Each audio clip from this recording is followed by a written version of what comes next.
Hey everyone, welcome back. We're diving deep today, especially for those of you in the construction world. Safety professionals, crane operators, maybe even thinking about that crane operator license. Absolutely. Safety's key. Right. Couldn't agree more. And OSHA, they've got your back with all these regs. Mm-hmm. Today we're looking at a specific section, 1926.1439, dedicated pile drivers. Dedicated pile drivers. Yep. Important stuff. Yeah, and what's really interesting is how they fit into the bigger picture. Like subpart CC that covers cranes and derricks in construction, right? Yeah. Generally applies. It does. It sets the foundation, you could say. But then we get these specific exceptions for dedicated pile drivers. Right. That's where 1926.1439 comes in. Okay, so one that kind of threw me, the anti-tube blocking device. Oh, yeah. Crucial for safety, you'd think. But it's not required on dedicated pile drivers. So why is that? Well, think about it. Anti-tube blocking, it's there to prevent the hook block from hitting the boom. Right. Could be a catastrophic failure. Exactly. But with dedicated pile drivers, that boom, it's mostly vertical. Ah, so the risk of tube blocking is way lower. Exactly.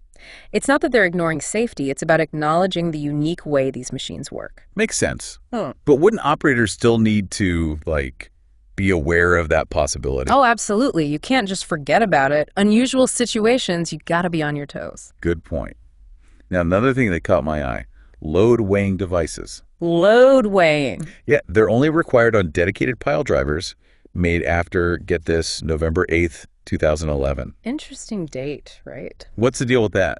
I'd say it's probably a mix of things. Technology getting better, safety standards evolving, maybe even cost played a role. Uh-huh. Newer pile drivers, maybe they lift more, need more precise monitoring, or the tech itself became cheaper after that date. Makes you wonder how they did it before, Yeah. the older machines. Oh, yeah. Just gut feeling. Experience plays a huge role, definitely. Those operators, they get a sense for load limits, years of doing it. I bet.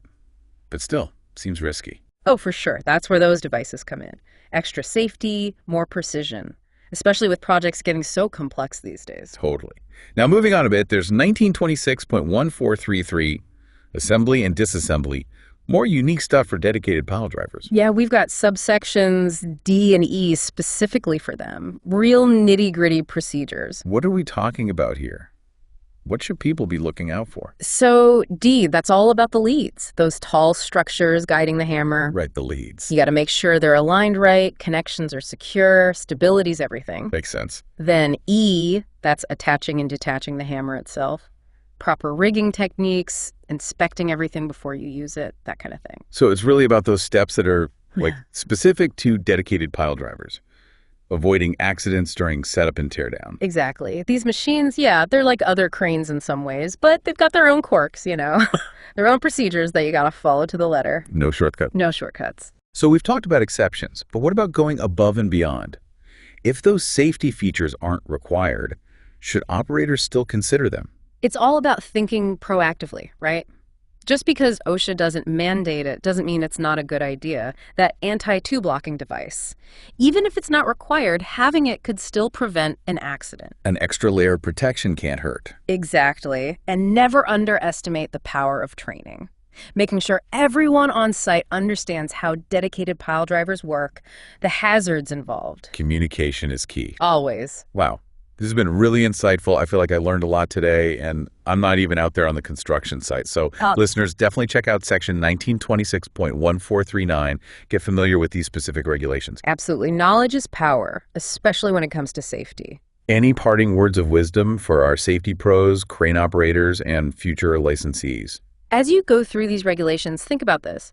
How can you take what you've learned and create safety protocols that really work for your specific site? Because every site's different, right? That's a great point.